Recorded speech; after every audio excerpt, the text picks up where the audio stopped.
السلام علیکم، welcome to my YouTube channel daily night story. اگر آپ میرے چینل پر نئے ہیں تو چینل کو پلیز سبسکرائب کر دیں اور بیل نوٹیفیکیشن کو بھی آن کر لیں تاکہ آپ کو ملتی رہے ہر نئی چینل اپڈیٹس۔ اسلام نے عورت کو ایک بڑا مرتبہ عطا کیا اور اس کی تعلیم کو فروغ دیا۔ آج عورت کی تعلیم کی اہمیت کو تسلیم کرنا بہت ضروری ہے۔ ایک معتبر سماج کے لیے مردوں کے ساتھ عورتوں کا بھی تعلیم یافتہ ہونا بہت ضروری ہے۔ اسلام نے عورت اور مرد دونوں کو علم حاصل کرنے کی تاکید کی ہے، چاہے اس کے لیے کیسی ہی مشقت اٹھانی پڑے۔ کائنات عورت کے وجود کے بغیر نامکمل ہے، اس لیے اللہ تعالیٰ نے اس کائنات میں مرد اور عورت کو اعلیٰ مقام عطا فرمایا۔ لیکن اسلام سے پہلے عورت کو کوئی مقام حاصل نہیں تھا، عورتوں کے ساتھ اچھا سلوک نہیں کیا جاتا تھا۔ اسلام نے عورت کو ایک تحفظ دیا اور ایک ایسی قدر عطا کی کہ عورت کو ماں کے قدموں تلے جنت کا درجہ دیا۔ اسلام نے عورت کو ایک بڑا مرتبہ عطا کیا اور اس کی تعلیم کو فروغ دیا۔ آج عورت کی تعلیم کی اہمیت کو تسلیم کرنا بہت ضروری ہے۔ ایک معتبر سماج کے لیے مردوں کے ساتھ عورتوں کا بھی تعلیم یافتہ ہونا بہت ضروری ہے۔ اسلام نے عورت اور مرد دونوں کو علم حاصل کرنے کی تاکید کی ہے، چاہے اس کے لیے کیسی ہی مشقت اٹھانی پڑے۔ مرد اور عورت گاڑی کے دو پہیے ہوتے ہیں، گاڑی ایک پہیے پر نہیں چل سکتی۔ یہی حال ہمارے معاشرے کا ہے، اس میں مرد اور عورت دونوں کی اہمیت یکساں ہے۔ جب تک دونوں علم حاصل نہیں کریں گے ہم کسی صورت ترقی نہیں کر سکتے۔ عورتوں کی تعلیم، جس میں دین و مذہب، اخلاق و کردار کی اصلاح شامل ہوتی ہے، جس میں عورت اور حقوق و فرائض کی پہچان سکے، بچوں کی تربیت میں سلیقہ مندی سے کام لے سکیں۔ پرانے زمانے میں عورتوں کی تعلیم پر خاص توجہ نہیں دی جاتی تھی۔ جوں جوں زمانہ بدلتا گیا عورتوں کی تعلیم پر زور دیا گیا، کیونکہ عورت اپنے بچوں کی پہلی درسگاہ ہوتی ہے۔ وہ آگے بڑھ کر قوم کی تخلیق کو ایک نئی شناخت دیتی ہے۔ کسی بھی بچے کا مستقبل اس کی والدہ کی طرف سے دیے گئے پیار اور پرورش پر منحصر ہوتی ہے، جو صرف ایک عورت ہی کر سکتی ہے۔ اگر ماں تعلیم یافتہ ہے تو اولاد بھی صاحب علم اور مہذب ہوگی، کیونکہ بچے کا زیادہ تر وقت ماں کے قریب گزرتا ہے۔ اس لیے پڑھی لکھی ماں بچے کے خیالات کو نکھار سکتی ہے، اپنے حقوق و فرائض سے باقاعدہ آگاہ ہوتی ہے اور بچہ تہذیب یافتہ ماحول میں ڈھل کر مدرسہ جاتا ہے۔ تعلیم یافتہ عورت اپنے خاندان کی معاشی حالت کو سدھارنے کے لیے کافی مددگار ثابت ہوتی ہے، اور صرف اپنے بچوں کی ہی نہیں بلکہ آس پاس کے بہت سارے لوگوں کی زندگیوں کو بھی تبدیل کر سکتی ہے اور ملک کی ترقی میں بھی اہم کردار ادا کر سکتی ہے۔ ایک عورت اپنی زندگی میں بہت سے رشتے نبھاتی ہے، مثلاً ماں، بیٹی، بہن، بیوی۔ کسی بھی رشتہ میں آنے سے پہلے عورت ملک کی آزاد شہری ہے، اسے اپنی خواہش کے مطابق تعلیم حاصل کرنے کا حق ہے تاکہ وہ اپنے پسندیدہ شعبہ میں کام کر سکے۔ تعلیم خواتین کو اپنے پیروں پر کھڑے ہونے اور انہیں خود پر انحصار کرنے میں مدد کرتی ہے۔ تعلیم نہ صرف معاشرے میں خواتین کا معیار بلند کرتی ہے بلکہ معاشرے کی تنگ سوچ کو بھی ختم کرتی ہے۔ تعلیم نسواں کے بغیر ہم ترقی یافتہ سماج کا خواب نہیں دیکھ سکتے۔ خواتین کے ذریعے ہمارا معاشرہ مہذب اور بااخلاق اور باسلیقہ ہوتا ہے۔ اس لیے اسلام نے مردوں کے ساتھ ساتھ عورتوں کی تعلیم پر زور دیا ہے۔ ہر کامیاب مرد کے پیچھے عورت کا ہاتھ ہوتا ہے۔ نپولین بوناپارٹ نے ایک مرتبہ کہا تھا کہ تم مجھے پڑھی لکھی مائیں دو، میں تمہیں ایک بہترین قوم دوں گا۔ ماں کی گود انسان کی پہلی درسگاہ ہوتی ہے۔ ہر کامیاب مرد کے پیچھے عورت کا ہاتھ ہوتا ہے۔ عورت مرد کے شانہ بشانہ چلی ہے۔ مرد کا کام معاش کو چلانا ہوتا ہے، لیکن عورت گھر کے نظام کو اور امور خانہ داری اور بچوں کی صحیح پرورش کرتی ہے۔ مرد کی تعلیم صرف مرد کی تعلیم ہے، لیکن عورت کی تعلیم سارے خاندان کی تعلیم ہوتی ہے۔ تعلیم نسواں سے ایک اچھے خاندان کی بنیاد ہوتی ہے۔ اگر لڑکی تعلیم یافتہ ہوگی تو ملازمت کر کے اپنے گھر کا خرچ اٹھا سکتی ہے اور گھر کے باہر کی زندگی میں اپنے شوہر کا سہارا بن کر بھی زندگی گزار سکتی ہے۔ خواتین و نوعمر لڑکیاں قرآن پاک، دینیات اور اخلاق و اصلاح کی اتنی تعلیم حاصل کر لیں کہ وہ اپنے حقوق و فرائض سے باقاعدہ آگاہ ہو سکیں۔ جو لڑکیاں تعلیم یافتہ نہیں ہوتی ہیں، گو وہ خوبصورت ہی کیوں نہ ہوں، انہیں اکثر شرمندگی اٹھانی پڑتی ہے۔ اس لیے عورت کو تعلیم سے آراستہ ہونا بہت ضروری ہے۔ اس کے برعکس ان پڑھ بچے کے اخلاق و عادات کو نہ سنوار سکتی ہے اور نہ ہی ایک اچھی بیوی ثابت ہو سکتی ہے۔ خواتین کو چاہیے کہ وہ اپنی بیٹیوں کو تعلیم کی اہمیت و افادیت سے آگاہ کریں، ان کے فوائد بتائیں اور انہیں دینی اور دنیاوی تعلیم کے زیور سے آراستہ کریں، تاکہ ان کی بیٹیاں بھی معاشرے میں اپنے بنیادی حقوق کے لیے لڑ سکیں اور ان سے استفادہ کر سکیں، تاکہ آئندہ آنے والی نسلیں بھی تعلیم کے ذریعے اپنے پیروں پر کھڑے ہو سکیں اور معاشرے میں اتنا وقار، مرتبہ اور اپنی عظمت کو برقرار رکھ سکیں، کیونکہ تعلیم یافتہ خواتین ہی اپنے خاندان اور معاشرے میں خوشحالی اور مثبت تبدیلی لا سکتی ہے اور ایک جدید معاشرہ تشکیل دے سکتی ہے۔ خواتین کی وجہ ہی سے کائنات میں رنگ ہے۔ حضور صلی اللہ علیہ وآلہ وسلم کے دور میں خواتین کی تعلیم و تربیت اس طرح ہوتی تھی۔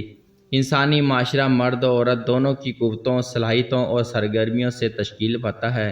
اس میں کسی ایک کو نظر انداز نہیں کیا جا سکتا اور کسی کی اہمیت کم نہیں کی جا سکتی۔ ایک مہذب، باوقار اور ترقی یافتہ معاشرہ کے لیے لازم ہے کہ اس کے افراد مہذب اور تعلیم یافتہ ہوں۔ جس طرح کمزور اینٹیں عمارت کی قوت حیات گھٹا کر اسے کمزور بنا دیتی ہیں، اسی طرح جاہل افراد بھی اپنے معاشرہ کو پستی اور تنزل سے ہمکنار کر دیتے ہیں، کیونکہ کمزور افراد پر مضبوط معاشرہ کی تعمیر ممکن ہی نہیں۔ اسلامی معاشرہ کی بنیادی خصوصیت اس کے افراد کے ایمان، علم اور سیرت و کردار کی مثالیت ہے۔ اس معاشرہ میں ایمان کا رشتہ علم سے قدیم معاشرہ کی طرح کٹا ہوا نہیں، بلکہ اسلامی معاشرہ کی بنیاد ایمان و علم کے جڑواں نظریہ پر ڈالی گئی ہے۔ نبی کریم صلی اللہ علیہ وآلہ وسلم پر جو وحی نازل ہوئی وہ علم و ایمان کے اس مقدس و مستحکم رشتہ کا اعلان ہے، جس میں عرب کے ناخواندہ معاشرے میں علم کی شمع روشن کی گئی ہے اور پہلی مرتبہ پڑھنے، لکھنے اور علم حاصل کرنے کی اہمیت کا شعور پیدا کیا گیا ہے۔ اگر اس بات پر غور کیا جائے کہ اسلام کے آنے کے وقت گنتی کے چند لوگ لکھنا پڑھنا جانتے تھے، جن کی تعداد 24 سے زیادہ نہیں تھی، صرف 23 سال کے اندر وہ کیسے دنیا کی علمی امامت کے منصب پر فائز ہو گئے، تو سراغ یہ ملے گا کہ علم اور تعلیم کی اہمیت کا احساس پیدا کرنا اور بلا امتیاز و تخصیص معاشرے کی ہر صنف اور ممبر کو زیور علم سے آراستہ کرنا نبی کریم صلی اللہ علیہ وآلہ وسلم کے دعوتی مشن کا بنیادی حصہ ہے۔ چنانچہ جب آپ صلی اللہ علیہ وآلہ وسلم یہ فرماتے ہیں کہ بعثت معلمہ، میں اللہ کی طرف سے معلم بنا کر بھیجا گیا ہوں، تو گویا آپ علم کی وراثت کو سند اعتبار اور تحصیل علم کو انسانی معاشرہ کی شاہ کلید بنا دیتے ہیں۔ دنیا کے سارے مذاہب کا زور عبادت، ریاضت، مشقت اور وظائف پر ہے، مگر تعلیمات نبوی کی خصوصیت یہ ہے کہ ان سب کے مقابلے میں علم کی فضیلت اور اہمیت کو محسوس کرایا گیا ہے۔ حضور صلی اللہ علیہ وآلہ وسلم نے فرمایا کہ عبادت گزار پر عالم کی فضیلت دوسرے ستاروں پر 14ویں کے چاند جیسی ہے۔ دنیا کے دوسرے مذاہب نے علم کو مردوں کی میراث بنا کر پیش کیا ہے، کیونکہ ان کی نظر میں عورت کسب فضیلت اور کمال کی مستحقت نہیں، مگر اسلام نے علم کی روشنی کو مرد عورت ہر دو کے قلب و ذہن تک پہنچایا ہے اور حصول علم میں مرد و عورت کی تخصیص کو تسلیم نہیں کیا ہے، بلکہ مرد و عورت دونوں پر علم حاصل کرنے کو فرض قرار دیا ہے۔ نبی کریم صلی اللہ علیہ وآلہ وسلم نے فرمایا، طلب العلم فریضۃ علی کل مسلم و مسلمہ، علم حاصل کرنا ہر مسلمان مرد عورت پر فرض ہے۔ عہد نبی صلی اللہ علیہ وآلہ وسلم کے تعلیمی نظام پر نظر ڈالیے، یہاں تعلیم کے مختلف طریقے اور وسیلے اختیار کیے گئے ہیں اور مرد عورت دونوں کو یکساں استفادہ کا موقع عطا کیا گیا ہے۔ نبی کریم صلی اللہ علیہ وآلہ وسلم نے جو طریقے اپنی امت کو تعلیم دینے کے لیے اختیار فرمائے، ان میں ابلاغ و ترسیل کے نقطہ نظر سے اہم یہ ہے، مسجد نبوی میں نمازوں کے بعد تعلیم و تلقین، اس میں مرد و عورت سبھی شریک ہوتے تھے۔ جمعہ، عیدین اور حج کے خطبات کے ذریعہ عمومی تعلیم و تہذیب، اس میں بھی سبھی شریک ہوتے تھے۔ مجلس خصوصی جو مسجد نبوی یا دوسرے مقامات پر مردوں کے لیے ہوتی تھی، ازواج مطہرات کی علمی مجلس جو خاص عورتوں کے لیے ہوتی تھی، جنگ اور دوسرے ایسے اسفار جن میں مردوں کے ساتھ عورتیں بھی شریک رہتیں، وہاں بھی عملی تعلیم کا موقع ملتا تھا۔ روزمرہ کے درپیش مسائل جو بلا تکلف نبی کریم صلی اللہ علیہ وسلم کے سامنے پیش کیے جاتے تھے اور نبی کریم صلی اللہ علیہ وآلہ وسلم ان کے تفصیلی اور تشویق بخش جوابات عطا فرماتے تھے۔ عورتوں کی تعلیم کے لیے نبی کریم صلی اللہ علیہ وآلہ وسلم کی خصوصی مجلسیں یہ عورتوں کی درخواست پر خاص ان کے لیے مقرر کی جاتیں۔ نبی کریم صلی اللہ علیہ وآلہ وسلم کا اپنی ازواج مطہرات کو خاص تعلیم و تربیت سے آراستہ فرمانا تاکہ وہ دوسری خواتین کی تعلیم و تربیت میں حاصل کر سکیں۔ بیعت کے مواقع جن میں آپ عورتوں سے حصول دین پر بیعت لیتے اور ان کو بنیادی احکامات سے نوازتے تھے، نبی کریم صلی اللہ علیہ وآلہ وسلم کے خطبات اور مواعظ کا جو اثر صحابہ کرام پر ہوتا تھا، صحابیات اس سے محروم نہ رہتیں۔ حضرت عبداللہ ابن عباس فرماتے ہیں کہ نبی کریم صلی اللہ علیہ وآلہ وسلم عید کے موقع پر حضرت بلال رضی اللہ تعالی عنہ کے ساتھ نکلے۔ آپ کو ہی خیال گزرا کہ آپ کا خطاب خواتین اچھی نہ سن سکیں، لہٰذا آپ نے آج سر نو ان کو خطاب کیا اور ان کو صدقہ کا حکم دیا۔ چنانچہ عورتیں اپنے پازیب اور انگوٹھیاں صدقہ کرنے لگیں اور بلال اپنے کپڑے میں ان صدقات کو سمیٹنے لگے۔ روز مرہ کے پیش آنے والے مسائل میں عورتیں اپنی مشکلات لے کر نبی کریم صلی اللہ علیہ وآلہ وسلم کے پاس جاتیں اور اپنے سوالات کا جواب حاصل کرتی۔ عورتوں کے بعد سوالات ایسے بھی ہوتے جن میں براہ راست اللہ تعالیٰ اپنی آیات نازل کر کے رہنمائی فرماتا۔ مثال کے طور پر خولہ بنت ثعلبہ نے اپنے شوہر اوس کی شکایت کی اور ان کے قصہ زہار میں استفسار کیا تو جواب میں سورۃ مجادلہ کی ابتدائی آیات نازل ہوئیں جن سے متعلقہ مسئلہ میں ہمارے مسلمانوں کی رہنمائی ہوئی۔ عورتوں کے بعد سوالات طبعی طور پر ان کی جسمانی ضروریات اور مشکلات سے متعلق ہوتے، مگر علم کی فرضیت کا احساس ان کی شرم و حیا پر حاوی ہوتا اور وہ نبی کریم صلی اللہ علیہ وآلہ وسلم سے سارے سوالات کرتیں۔ چنانچہ حضرت ام سلمہ بیان کرتی ہیں کہ حضرت انس بن مالک کی والدہ ام سلیم رسول اللہ صلی اللہ علیہ وآلہ وسلم کے پاس آئیں اور کہنے لگیں، اے اللہ کے رسول صلی اللہ علیہ وآلہ وسلم، اللہ حق بیان کرنے میں حیا نہیں کرتا، تو کیا عورت کو اگر احتلام ہو تو اس پر غسل کرنا لازم ہے؟ آپ نے فرمایا ہاں، اگر وہ پانی دیکھے تو ام سلمہ نے اپنا چہرہ ڈھانک لیا اور پوچھا، اے اللہ کے رسول، کیا عورت کو بھی احتلام ہوتا ہے؟ آپ نے فرمایا ہاں، اگر ایسا نہ ہو تو اس سے بچہ کی مشابہت کس طرح ہوتی؟ عہد نبی کی عورتیں بالخصوص انصاری خواتین نبی کریم صلی اللہ علیہ وآلہ وسلم سے ہر قسم کی بات پوچھنے میں کوئی عار محسوس نہیں کرتی تھیں۔ یہ کمال تھا نبی عربی کا کہ آپ نے شرم و حیا اور غیرت کو علم سے وابستہ کر دیا تھا۔ گویا علم حاصل کرنا ہی عورتوں کا زیور قرار پاتا، اسی سے شرم و حیا کی دولت وابستہ ہوتی۔ حضرت عائشہ انصار کی عورتوں کی تعریف کرتی تھیں کہ بہترین عورتیں انصار کی عورتیں ہیں، ان کے لیے دین کا علم حاصل کرنے میں حیا رکاوٹ نہیں بنتی۔ خود حضرت عائشہ رضی اللہ تعالی عنہ جب رسول کریم سے کوئی بات سنتی تو جب تک اس کی جملہ تفصیل نہ سمجھ لیتی خاموش نہ ہوتی۔ صحیح حدیث میں حضرت عائشہ کے استفسار کے بہت سے واقعات مذکور ہیں۔ تعلیمات نبوی کی وہ مجلسیں جہاں عورتیں پچھلے حصے میں موجود ہوتیں، فطری طور پر مردوں کے غلبہ کی وجہ سے بہت سی باتوں کی تفصیل، وضاحت اور تشریح کے محتاج رہتی۔